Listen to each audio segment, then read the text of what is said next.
Et bonjour à tous. Je vous emmène dans une petite série de vidéos à la Zaboutine. Il a préparé une vidéo de 10 minutes pour vous parler de toutes les équipes qu'il y avait en LFL et en LEC.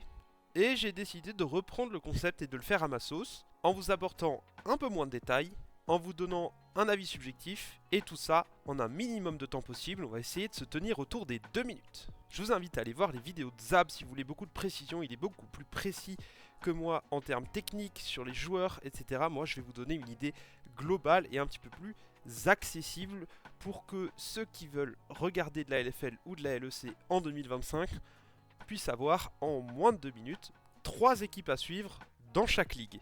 Et on commence aujourd'hui avec Vitality B en LFL. Pourquoi Vitality B est intéressant à suivre? Alors déjà, présence de VTO mid. Le mec est trop fort, il vient de LEC, il a fait 2 années un peu moyennes, mais il a des mains de fou.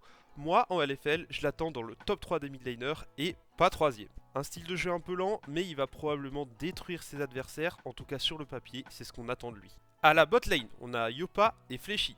Fléchy, ancien support de KCB, qui a fait une année 10 sur 10 l'année dernière, mais c'est aussi parce qu'il était que avec des premiers de la classe. Et Yopa qui est un bon ADC de LFL sans plus. Donc on va voir ce que ces deux joueurs vont faire ensemble, je les attends. Mid-tier au niveau de la botlane qui est extrêmement stack en LFL.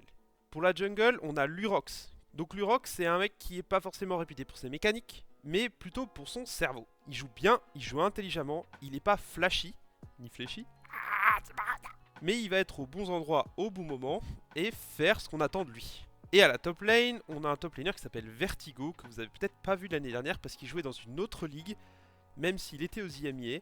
J'ai pas grand chose à dire sur ce joueur. Je pense que c'est un bon top laner qui va pas forcément être dans les meilleurs, mais qui va tenir son rang sans être un point faible de l'équipe, il sera pas non plus un point fort.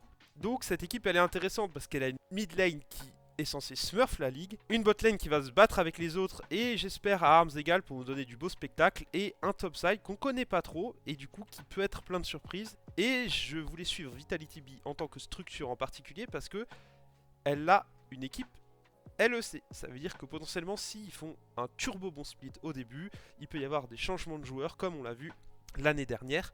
D'ailleurs, ils ont eu des joueurs qui jouaient pour eux l'année dernière comme Naknako, Chayek, Douglas, même Stand, qui ont été promus en LEC.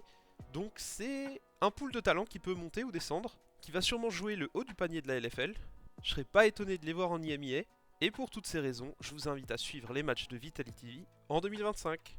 On se retrouve très rapidement pour 2 autres équipes de LFL. Comme je vous ai dit, allez voir les vidéos de Zab si vous voulez plus de précision. Et sur ce, on se recapte très vite. Peace!